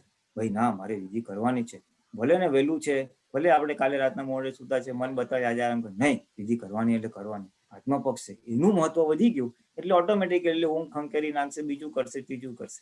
આ તો એક નાનો થોડો એક્ઝામ્પલ આપું છું. પણ આત્મા પક્ષે મારે કોઈને દુઃખ નથી આપતું. ફોર એક્ઝામ્પલ મન વચન કાયથી કોઈને દુઃખ ના આપતું. હવે એનું મહત્વ મારા નજરમાં વધશે ને એટલે પછી સંયમ પરિણામ ઓટોમેટિક આવશે. કોઈ મારું ઇન્સલ્ટ કરી નાખ્યું, થોડું ઘસાતું બોલ્યું, મસ્કરી કર્યું, જવા દે, આપણો હિસાબ આવ્યો, એને દુઃખ નથી આપવું. મારે દુઃખ નથી આપવું એ નક્કી થયું એટલે ઓટોમેટિકલી બીજા તપ થઈ જ જશે. એટલે આ બે વાક્યો જે છે ને પ્રાતઃવિધિના, પ્રાપ્ત મન વચન કાયાથી આ જગતના કોઈ પણ જીવને કિંચિત માત્ર દુઃખ ના હો, એ બહુ મોટું વાક્ય છે સાહેબ. એમાં તો આખું અહિંસા મહાવ્રત ને બધા કેટલી બધું ચોચોડી બધું જ આવી ગયું. આ તો બહુ સાદી ભાષામાં કહ્યું છે. ખાલી એક અને બીજું કે કેવળ શુદ્ધાત્મા અનુભવ સિવાય આ જગતની કોઈ વિનાશી ચીજ ખપતી નથી. એ બી કેટલું મોટું છે. તમે આખું નાખું પ્રકૃતિની બહાર નીકળી ગયા, પ્રકૃતિનું રક્ષણ નીકળી ગયું, પ્રકૃતિનું સુખ નીકળી ગયું, બધી વસ્તુ આખી ઉડી ગઈ એમાં. કારણ કે કેવળ શુદ્ધાત્મા અનુભવ સિવાય આ જગતની કોઈ વિનાશી ચીજ ખપતી નથી. હવે ફાઇલ નંબર 1 ની આ એને ફાઇલ નંબર 1 વિનાશી ચીજ જ ખપે છે. ફાઇલ નંબર 1 ને વિનાશી ચીજ જ ખપે છે એટલે એનાથી આખું વિરુદ્ધ આખું વાક્ય છે. એટલે એ છેદાશે, ધીમે ધીમે છેદાય. આ શું છે, આપણે 1000 આંટા આમ વાળેલા છે સંસારના, એટલે એક એક બોલતા જાય એક એક આંટો ઉકેલતો જાય, ઉકેલતો જાય, ઉકેલતો જાય, એમ કરતા કરતા આંટા ઉકેલશે. એટલે ઓવરનાઇટ નહીં થાય. આ તો અનંત અવતારનો ભરેલો માલ છે દાદા, કે એક તો 1-2 અવતાર લાગે ખરા એમ કરીને. પણ આપણને રોડ મેપ ખબર હોય, આપણને રસ્તો ખબર હોય કે આ દિશામાં પુરુષાર્થ થશે એટલે આત્મ જાગૃતિ વધશે. એટલે આ બે વાક્યો બી જો માણસ ગંભીરતાપૂર્વક એને હૃદયમાં સોસરી ઉતરી જાય તો એને પલે પલે સંસારમાં જાગૃતિ રાખે એમ છે, ભલે ભલે એ આત્મા તરફ લઈ જાય. બે વાતો રિલેટિવની જ વાતો છે. મન વચન કાય દુઃખ એટલે વ્યવહારની જ છે, કેવળ સુધા વ્યવહારની. રિલેટિવમાં બી આ બે વાક્ય જો યાદ રહે ને માણસને તો ઘણું બધું એને આત્મા તરફ લઈ જાય. આજ્ઞાને બધું તો છે જ, પણ આ તો એક one of the view point છે. એક બીજો ક્વેશ્ચન છે અને ટાઈમ થોડો limited, but still I make one comment કે આ તમે વાત કરી ને સૂજ, વિપરીત બુદ્ધિ, સમ્યક બુદ્ધિ, if you really analyze in a day, you know, it boils mind boggling કે you know વિપરીત બુદ્ધિ will take the vote totally almost every day, you know how many times. Anyway, that's my observation. આપણે question લે, you can comment if you have afterwards. Like Vibhutibhai ને question લે. વિભૂતિભાઈ. જય સચ્ચિદાનંદ પુલિનભાઈ. હા, જય સચ્ચિદાનંદ. હવે પ્રતિક્રમણ અને સામાયિક વિશે કહો ને તે પહેલા મારું એક એક્ઝામ્પલ આપું કે આપણે વોટ્સઅપ જોતા હોઈએ તો કોઈ મહાત્મા ઓફ થઈ ગયા કે ગમે તે, અને જોઈને એક દિવસ વિભૂતિને એવું અંદરથી આવ્યું કે વિભૂતિ આ આવી રીતનું તારે બી જવાનું છે તો તું તારા પેન્ડિંગ હિસાબ પૂરા કર. હવે પેન્ડિંગ હિસાબ પૂરા કર એવું જ ફટાફટ અભાવ તિરસ્કાર જે વ્યક્તિના થયા હોય, દ્વેષ થયા હોય, ફટાફટ ચિત્તમાં ફોટા પડ્યા જ જાય અને ખાસો ટાઈમ રહ્યો. અને પછી આમ જાણે સમય નહીં, મારા હાથ કામ કરે અને એ ચિત્તમાં ફોટા પડ્યા જ કરે.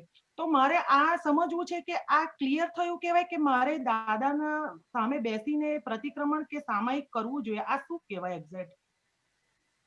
હા, નહીં, આ છે ને આ એક પ્રકારની સારી જાગૃતિ કહેવાય.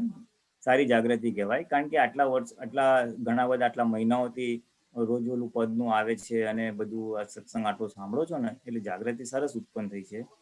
પછી એમાં શું થાય છે કે ઓલું વોટ્સઅપનો મેસેજ સાંભળો છો એટલે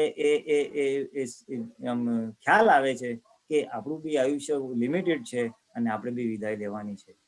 મોક્ષે જવું છે સ્ટ્રોંગ છે અને એ બી ખબર છે કે હિસાબ ક્લિયર નહીં થાય તો મોક્ષે નહીં જવાય.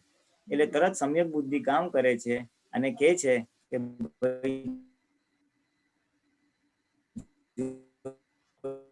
તારે બી એક દિવસ જવાનું છે એટલે હિસાબ પ્રજ્ઞા પક્ષની બધી વાતો આવે છે, હાજર થઈ જશે કે ભાઈ તારે બી હિસાબ ચાલુ. એના આધારે એ નક્કી થયું. એના આધારે શું થયું તો કે આપણે જે આંટીઓ પડી હતી, જે વ્યક્તિઓ સાથે હતું એ બધું ધબાધબ દેખાવા માંડ્યું. હતું પેલા પણ એ દેખાતું એટલા માટે નતું, એનું મહત્વ નતું. હવે એકદમ ખબર પડી હો આપણે જવાનું ભાઈ, આપણે રિપેર કરો. એટલે ફાટ એ બધા ફોટા આવી ગયા વ્યક્તિના, કામ કરતા કરતા હાજરમાં હાજર. એટલે એ ઉત્તમ પ્રકારની જાગૃતિ કહેવાય કે દોષ આપણને ખ્યાલ આવ્યો. પણ જો આપણે ક્લિયરન્સ જ કરવું હોય તો એ બેસીને એકવાર સાફ તો કરવું પડશે. સાફ એટલા માટે કે જો આપણા વ્યવહારથી સામાન્ય વ્યક્તિને દુઃખ પહોંચ્યું હોય તો એ ભાગ આખો સાફ થઈ જાય. એટલે જેને કહેવાય ને નો ઓબ્જેક્શન સર્ટિફિકેટ આપણને મળી જાય. અને બીજું આપણી જાગૃતિ વધે, જેનાથી પાછું બીજી વાર આવો વ્યવહાર કોઈ બીજા સાથે ના કરીએ. જે ભૂલ આ લોકો સાથે કરાઈ ગઈ છે, સંજોગના દબાણમાં થઈ ગયેલી છે, તો ફરીથી આપણે જે હવે બાકીનું શેષ જીવન છે એ વ્યવહારમાં સાચી સમજણ કામ કરે, આવી ભૂલ ફરીથી ના થાય તેના માટે જાગૃતિ ઉત્પન્ન થાય.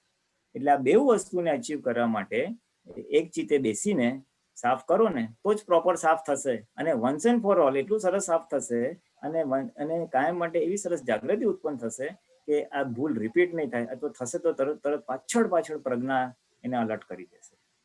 એટલે ધ આન્સર ઇઝ કે એ તો બેસીને કરેલું તો અંદર આખું વણાઈ જાય, સાચી સમજણ વણાઈ જાય અને જૂનું ક્લિયર થઈ જાય. તો સામાયિક ને પ્રતિક્રમણ નું થોડું કહો ને. સામાયિક અને પ્રતિક્રમણ. પ્રતિક્રમણ એટલે શું છે કે જ્યાં અતિક્રમણ થયું હોય ત્યાં પ્રતિક્રમણ કરવાનું છે. અતિક્રમણ એટલે મન વચન કાયાથી ક્યાં દુઃખ થયું અથવા જ્યાં કષ્ટાયનો પક્ષ લેવાઈ ગયો એ ત્યાં આગળ એને અતિક્રમણ કહેવાય. એટલે એ જે અતિક્રમણ કરનારો ભાગ છે એ જ પ્રતિક્રમણ કરે છે. ફાઇલ નંબર 1 થી અતિક્રમણ થયું છે એ ફાઇલ નંબર 1 પસ્તાવો કરે છે, માફી માંગે છે, ફરી ન કરવાનું નક્કી કરે છે. એટલે એટલો ભાગ એ ચોખ્ખો કરે છે. એટલે અતિક્રમણ કરનારો ભાગ પ્રતિક્રમણ કરે એટલે ભૂલને સાફ કરવાનો ભાગ છે. મારાથી નતું બોલવું છતાં બોલાઈ ગયું એટલે સામાન્ય દુઃખ થયું, તો એ ફર્સ્ટ ઓર્ડરના પ્રતિક્રમણ છે. સેકન્ડ ઓર્ડરના પ્રતિક્રમણ જો રિયલી કોઈને કરવું હોય તો જેટલું આજ્ઞા ચુકાય છે, એટલે શુદ્ધાત્મા જોવાનું ચુકાઈ ગયું કે એને કરતા જોયું, મેં વ્યવસ્થિત કરતા ના જોયું, એને સંભાવે નિકાલ ના થયો, અહીંયા મારી એટલે એ આજ્ઞા જે ચુકાય છે એ ચુક્યાના બી પ્રતિક્રમણ કરી શકે છે. એ ઉપયોગની ગોઠવણી અને ઉપયોગ ના ચુકાય એના માટેનું છે હાયર ઓર્ડર પ્રતિક્રમણ છે. એટલે આ બે વસ્તુ આપણને આપણું જે ધ્યેય છે એ ધ્યેયમાં આગળ વધવામાં હેલ્પિંગ છે. મનમાં જે દુઃખ થાય તો કોઈનો ક્લેમ રહે એટલે એ સાફ, એટલે પ્રકૃતિ અથવા પૂતગલ અથવા વ્યવહાર એ આખો સાફ થાય છે. અને બીજું ઉપયોગની જાગૃતિ વધે નથી. એટલે આ પ્રતિક્રમણનો ભાગ થયો. અને પછી શું કીધું સામાયિક. હા, એટલે સામાયિક તો કેવું છે, સામાયિક એટલે સમ પરિણામ. ખરેખર તો વિષમ પરિણામ એટલે ઇમ્બેલેન્સ, રાગ દ્વેષ ન થવું અને સમ પરિણામ રહેવું એને રિયલી સામાયિક કહેવાય. વિષમ પરિણામ ઉત્પન્ન ન થવા દેવું એનું નામ સામાયિક. એ તીર્થંકરોની ભાષાનું ડેફિનેશન છે. દાદા ભગવાને ખુલ્લું કહ્યું છે તીર્થંકરોની ભાષા સામાયિકનું કે વિષમ પરિણામ ઉત્પન્ન ન થવાનું. એટલે પછી શું છે, આપણે જે આજ્ઞા પાડે છે ને એ એક પ્રકારની સામાયિક છે. કારણ કે તમે ઓટોમેટિકલી કઈ ના ગમતું થયું તો ફાઇલ આવી બોલો છો એટલે તમે બેલેન્સ આઉટ થઈ જાવ છો. ખ્યાલ આવે ને? તમે રિલેટિવ પ્રકૃતિ નથી જોતા પણ શુદ્ધાત્મા જુઓ છો, તમે ઇકો બેલેન્સ થઈ જાવ છો એટલે સમ પરિણામ થઈ જાય છે. એટલે એને એક પ્રકારે સામાયિક બી કહી શકાય. પછી આંખ બંધ કરીને જે આપણે બેસીએ છીએ, પ્રયોગ કરીએ છીએ, એ જે ગાંઠો લઈને આવેલા છે, રોજ મહાલોકની ગાંઠો લઈને આવ્યા છે વાણી વર્તનથી, એ ગાંઠોને ઓગળવાની આખી પ્રક્રિયા છે, એ પ્રોસેસ છે. એટલે જે લઈને આવ્યા છે એને આપણે પ્રજ્ઞાના પ્રકાશમાં જોવાથી શું થાય, એ પ્રજ્ઞાના પ્રકાશથી એ ગાંઠો ઓગળતી જાય. એટલે એ જે આપણે સામાયિક બંધ આંખની સામાયિકો કરીએ છીએ ને, એ ગાંઠો ઓગળવાની પ્રક્રિયા છે. અને એમાં પછી ઘણા બધા પ્રકારો છે આ બંધ આંખની સામાયિકમાં. કે તમે આંખ બંધ કરીને શુદ્ધાત્મા બી જોવાનો પ્રયોગ કરો તો તો પછી એક પ્રકારની જાગૃતિ ઉત્પન્ન થાય, તો પછી ઉઘાડી આંખથી શુદ્ધાત્મા જોઈ શકાય. એટલે પછી શક્તિઓ માગવાની બી સામાયિક થઈ શકે છે કે ભાઈ મારામાં જે નબળાઈ છે એ નબળાઈ જતી નથી, તો હું એ અડધો કલાક પોણો કલાક બેસીને હું શક્તિઓ માગું છું. તો પછી એ શક્તિઓ માગવાથી બી શું થાય કે એની સવિશેષ જાગૃતિ ઉત્પન્ન થાય, એટલા ભાગ થોડા કચાશના ઓગળતા જાય. એટલે એને બી એક પ્રકારની આપણે છે ને બ્રોડ ડેફિનેશન ઓફ સામાયિક પછી એવી રીતે રાખી છે કે શક્તિ માગવાની સામાયિક કરી, કે આજ્ઞા ભંગ થઈ એની સામાયિક કરી, કે દોષો ગાંઠો ઓગળવાની સામાયિક કરી. પછી અમુક વાર આપણે ચિત્ત શુદ્ધિકરણની સામાયિક બી કરી શકીએ છીએ કે આપણે આંખ બંધ કરી અને એક એક અક્ષર ત્રિમંત્રના વાંચીએ, ન મો રી હન તાણ, એ જે અક્ષર વાંચવાનો પ્રયોગ છે એ બી એક પ્રયોગ છે. એટલે આ બધા પ્રયોગને આપણે બ્રોડલી પછી સામાયિક તરીકે મૂકીએ છીએ કે ત્યારે આપણે સમપરિણામમાં હોઈએ છીએ. એટલે શું તો કે મેં ચિત્ત શુદ્ધિકરણ સામાયિક કરી, મેં શુદ્ધાત્માની સામાયિક કરી, મેં લોક સામે સામાયિક કરી, એ રીતે આપણે શબ્દ પ્રયોગ રાખીએ છીએ. ક્લાસિકલ ડેફિનેશન એ છે. આ બધી બંધ હાથની સામાયિક શેના માટે? તો પ્રકૃતિનો ભરેલો માલ એક્ઝોસ્ટ થાય, એની જે આપણા પર અસર બહુ છે એ ભાગ ઢીલી થાય, જેથી કરીને આપણે આત્મ જાગૃતિ વધે, આજ્ઞાની જાગૃતિ વધે અને શુદ્ધ ઉપયોગ વધે, એના માટે. એટલે સામાયિક એક ક્લિયરિંગ આઉટ પ્રોસેસ છે. બાકી ઉઘાડી આંખે બીજો તમે બધે શુદ્ધાત્મા જુઓ ના બધું કરો તો એક પ્રકારનું એ બી સામાયિક જ છે. એટલે સામાયિકને બે આસ્પેક્ટ થી આખું બ્રોડ વિઝન થી આખું એનું સમજી શકાય છે. આપણે તમે જરા શોર્ટમાં કહી દીધું પણ છે. ના બરાબર છે. જય સચ્ચિદાનંદ. જય સચ્ચિદાનંદ. હવે ઓલમોસ્ટ ટાઈમ થઈ ગયો છે. એની કોમેન્ટ, તમારું લાસ્ટ મિનિટ કોમેન્ટ પુનિતાનજી યુ હેવ? ના બસ મારી તો બસ મને પોતાને લાગ્યું કે આ જે અમુક દાદાના આ બધા વાતો છે ને એ વાગોળવાથી ઘડી એ મારી પોતાની બેટરી બી ચાર્જ થાય, એટલે જાગૃતિ વધે અને બહુ હેલ્પિંગ વસ્તુ છે. વિજ્ઞાન દાદાનું જેમ જેમ સમજીએ ને એમ આપણને આગળ વધવામાં બહુ હેલ્પિંગ થાય. બસ અત્યારે તો આટલું જ છે. ઓકે, જય સચ્ચિદાનંદ. આપણો એક્સપિરિયન્સ લે દીપકાનંદજી. જય સચ્ચિદાનંદ. એક્સપિરિયન્સની અનુભવની યાત્રા આગળ વધારતા આજે આપણી વચ્ચે આવે છે પ્રવીણભાઈ ખંભાતવાલા. જય સચ્ચિદાનંદ. જય સચ્ચિદાનંદ. જય સચ્ચિદાનંદ. હા સર, સર્વે આપતો પુત્રોને જય સચ્ચિદાનંદ, સર્વે મહાત્માઓને જય સચ્ચિદાનંદ થાય. અવાજ આવે છે સાહેબ? હા આવે છે પરફેક્ટ આવે છે. હા, અમાર મૂળ વતન અમારું ખંભાત છે ને કાંતિભાઈ નો ઘણો ઉપકાર છે અમારા પર. કારણ કે અમે તો નાના ભણતા હતા ત્યારે ડોક્ટર કેબી સાને સત્સંગ થાય તો દર શનિવારે ને સોમવારે અમને બધા છોકરાઓને લઈને સત્સંગમાં લઈ જાય. અત્યારે હું અમદાવાદ છું. મારો અનુભવ કહું તો હું સર્વિસ કરું છું. હું અમદાવાદ ટ્રાન્સફર થઈને આવ્યો ત્યારે અમે એક જ ડિપાર્ટમેન્ટમાં 4 જણા હતા. 4 જણા એટલે કોક આવે પછી વ્યક્તિનું કામ પતાઈને જાય એટલે અમારા 4 જણામાં વ્યક્તિ અંગે ડિસ્કશન ચાલે, સારું ખોટું બધું ડિસ્કશન ચાલે. પછી એક દાડો હું બોલી ગયો દાદા ભગવાનનું વાક્ય, after all he is A good man. એટલે બધા આજુબાજુ અમારે સાથી હતા કે એનાથી શું થાય? મેં કહ્યું આ જ્ઞાની પુરુષનું વાક્ય છે ને એનાથી આપણને એટલીસ્ટ એના પ્રત્યે દ્વેષ તો નહીં જ થાય. પછી તો એવું થયું કે ગમે માણસ આવીને જાય 4 માંથી 1 જણ તો બોલે જ after all is A good man. એનાથી એટલું સરસ રહેતું કે અમને કોઈ માણસ પ્રત્યે કોઈ પ્રોબ્લેમ નહોતો થતો ના, એના પ્રત્યે કોઈ આવો છે તેવો છે એવી ડિસ્કશન જ નીકળી ગયો. બીજો એક અનુભવ કહું. અમે અમદાવાદમાં 94માં અહીં રહેવા આવ્યા. અત્યારે હું અમદાવાદ રહું છું. 94માં અમે અહીં રહેવા આવ્યા. 2-3 વર્ષ શરૂઆતના એવા ગયા કે કોઈ પડોશી કેમ છો ના પૂછે. આજુબાજુમાં કોણ આવ્યું છે કે કોણ ગયું છે કોઈ પૂછે જ નહીં કદી. મારા વાઈફ ઘણી વાર મને કે આવું કઈ આવી ગયા. મેં કહ્યું ભાઈ જો એમને કઈક ગેરસમજણ હશે ને આપણે કઈક એમને દુભ્યા હશે તો એ આપણને દુભવશે. એ એનાથી વધારે બી નહીં દુભરવાના કે નથી વસે. અમે મૂળ ખંભાત ના હતા એટલે ત્યાં દરેક સત્સંગમાં અમારે પદ બહુ ગવાય. એમાંનું એક પદ મને ખૂબ જ ગમતું હતું, સંજોગાધીન માનવ ભમરડો. એમાં એક કડી આવતી હતી કે જેવા ભારે ને ભારે ફેંકેલું એવું જ આવે લેણું ને લેણું. ઘણી વખત મારા વાઈફ મને કહેતા મને આ યાદ આવી જતું. એમને કહેતો કે આપણે જેટલા દુભ્યા હશે એટલા જ આપણને દુભવશે. એનું પાછળનું મેઇન કારણ જુદું હતું.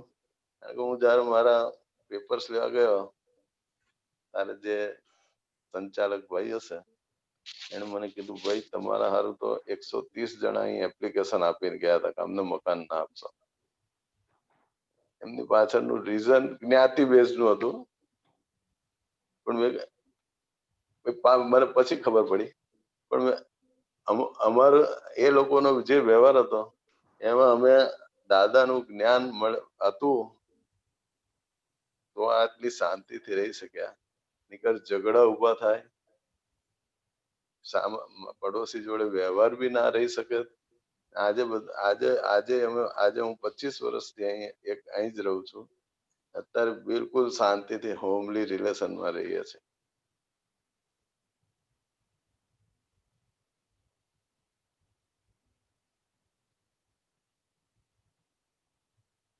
જય સચ્ચિદાનંદ. જય સચ્ચિદાનંદ. બહુ સારી વાત. એટલે કાંતિ આનંદજી તો તમારા કરતા બહુ મોટા નહીં? હા, અમે બધા ગંધ્રકવાડામાં જ રહેતા હતા. હું બિહારીભાઈ, નવીનભાઈ, અશોકભાઈ બધા અમે એક સાથે ભણતા હતા. અચ્છા અચ્છા, ઓકે ઓકે. અમારે વાંચવાનો રૂમ તઈ એમના ઘર જૂનું ઘર હતું. ત્રીજે માળ અમારા માટે હતો. કરેક્ટ, વાત સાચી છે, વાત સાચી. બહુ સરસ. એટલે આ સંપર્કથી તમને દાદાની કનેક્ટિવિટી થઈ અને એટલે રહી એટલે સાથે જ મોટા થયા એમ કે ને તો પછી બહુ સરસ. અને બરાબર છે. કાંતિભાઈ નો ઘણો ઘણો ઉપકાર અમારા પર. રાઈટ રાઈટ રાઈટ, બહુ સરસ. આ તમારે એક જ વસ્તુ કહી શકાય કે દાદાના જે સૂત્રો છે, આપત સૂત્રો કહો કે જે સત્સંગ ને સત્સંગમાંથી કાઢેલા સૂત્રો જે છે જે આપણે આપત સૂત્ર કહીએ છીએ, પણ એમાં ભલે સૂત્ર સમાન એમના વાક્યો કહીએ આપણે, પણ એમાં આખું વિજ્ઞાન આવેલું છે. અને એનો અનુભવ તમને બહુ સરસ થયો. ખાલી કીધું કે after all is a good person.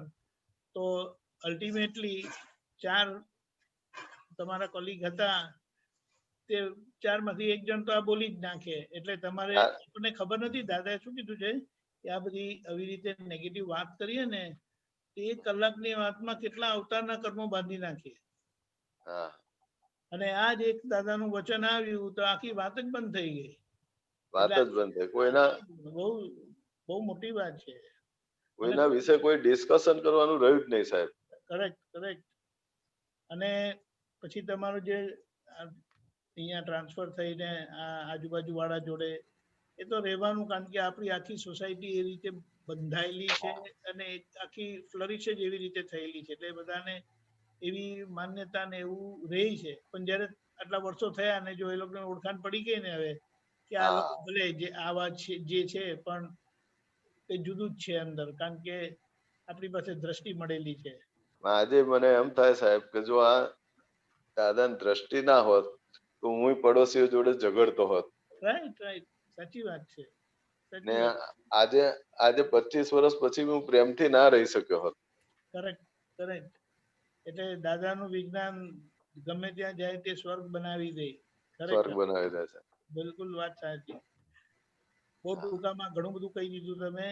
જે આ દાદાના વચનો સંબંધી છે અને એ તમે જીવી જાણ્યું છે એ જ બહુ મોટી વાત છે. ખૂબ ખૂબ આભાર પ્રવીણભાઈ. Thank you.